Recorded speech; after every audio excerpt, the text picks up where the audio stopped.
death is not the end. For most of us, death is a final goodbye.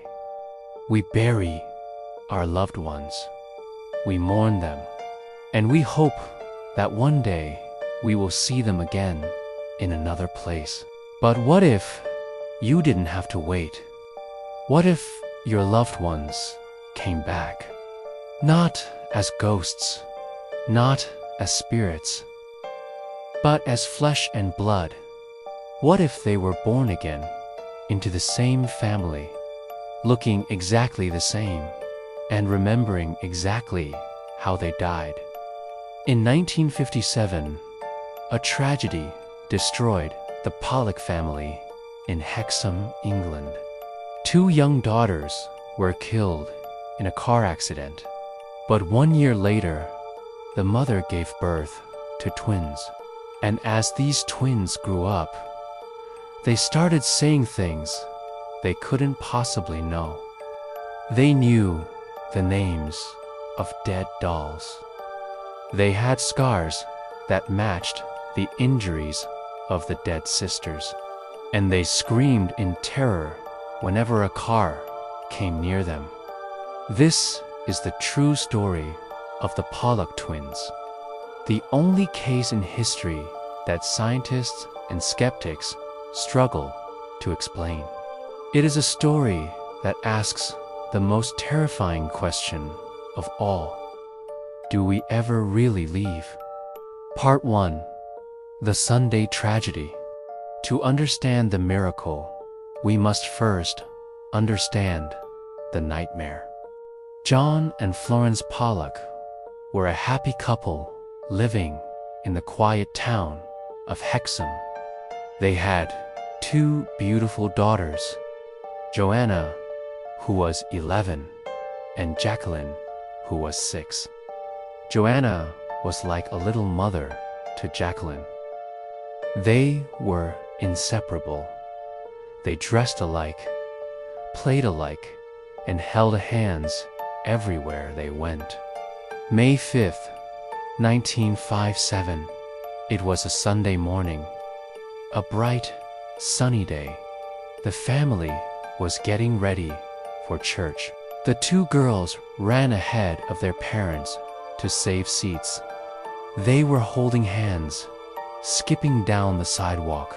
They turned the corner, and then the screech of tires. A woman who had taken a lethal overdose of medication lost control of her car. She drove straight onto the sidewalk. The impact was instant. Both Joanna and Jacqueline were killed on the spot. In 1 second, the Pollock family was destroyed. John and Florence were broken. Florence sank into a deep depression. But John reacted differently. He became obsessed. He started praying. He started telling people that his daughters would come back. He told Florence, "God will give them back to us. They will be born again." Florence thought he was going mad with grief. She almost left him. But then, a year later, Florence became pregnant. Part 2. The Return. Florence's doctor told her she was carrying 1 baby. John insisted it was twins. He said, "It's them. It's Joanna and Jacqueline coming back." On October 4th, 1958, John was proven right. Florence gave birth to twin girls. They named them Jillian and Jennifer. At first, everything seemed normal. But then, the parents noticed the birthmarks. The younger twin, Jennifer, had a strange white line across her forehead. It looked exactly like the scar Jacqueline had from a bicycle accident years before she died. But that wasn't all. Jennifer also had a birthmark on her waist. It was in the exact same spot and the exact same shape as a birthmark Jacqueline had. Her twin sister, Jillian, had neither of these marks. John was convinced, but Florence refused to believe. She hid away the old photos. She hid away the old toys. She moved the family to a different town, Whitley Bay, to start a new life away from the memories. She wanted her new daughters to have a fresh start. She never spoke to them about their dead sisters. But you cannot hide the truth from the soul. Part 3. The meal Morais when the twins turned 3. The family moved back to Hexham for a visit. This was the first time the twins had ever been to this town. But as they drove through the streets, the girls started pointing out landmarks. "Look, that's the school we used to go to," Jillian said. "And that's the park where the swings are," Jennifer added. Florence froze. They had never been here. How could they know where the school was? How could they know about the swings? But it got stranger. Florence retrieved a box of old toys from the attic. Toys that belonged to the dead sisters. She handed them to the twins. Without hesitation, the twins knew the names of the dolls. Jillian picked up a teddy bear and said, "This is Mary." Jennifer picked up a doll and said, "This is Suzanne." Those were the exact names Joanna and Jacqueline had given those toys. John and Florence watched in silence. How does a 3-year-old guess the exact specific name of a toy that has been in a box for years? Part 4. The accident replayed. The most disturbing behavior wasn't the memories. It was the fear. The twins had an uncontrollable phobia of cars. If a car engine started in the street, the girls would scream and cling to each other. They would yell, "The car is coming to get us. It's coming to get us." One day, Florence found the girls playing on the floor. It was a game that made her blood run cold. Jennifer was lying on the floor with her head in Jillian's lap. Jillian was stroking her hair and saying, "The blood is coming out of your eyes. That's where the car hit you." They were reenacting the death of their sisters. They discussed details of the accident that no one had ever told them. They talked about the blood. They talked about the noise. John was fascinated.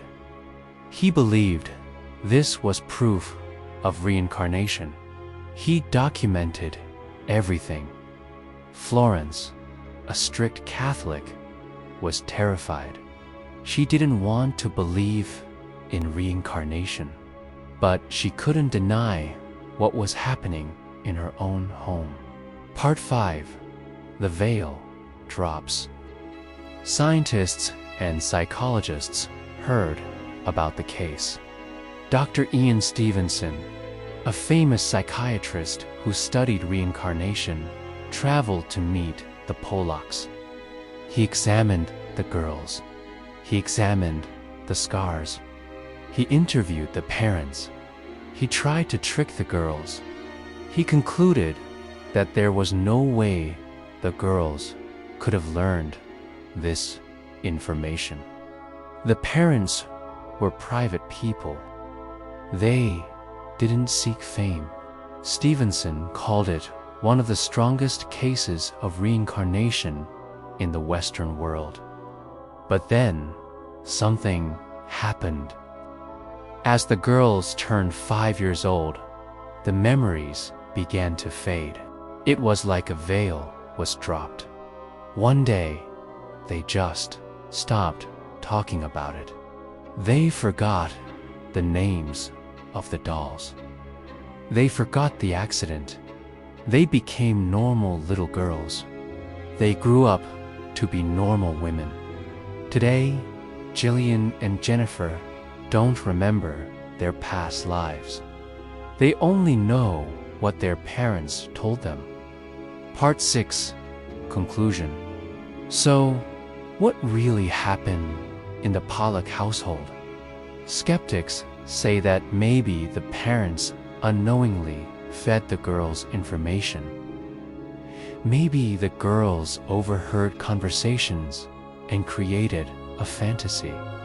But that doesn't explain the birthmarks. It doesn't explain the phobia of cars before they could even speak properly. It doesn't explain how a mother looked into the eyes of her newborn baby and saw the scar of her dead child. The story of the Pollock twins forces us to look at death differently. We are taught that we only live once, but maybe, just maybe, love is strong enough to bring us back. Maybe John Pollock was right. Maybe his prayers were answered. If you ever have a child who tells you they remember being big before, or who points at a stranger and says, "I knew him," listen to them, because sometimes the soul remembers what the mind forgets. Thank you for watching this story. Do you believe in reincarnation? Or do you think there is another explanation? Let me know in the comments below. Stay safe, hold your loved ones close, and I will see you in the next video.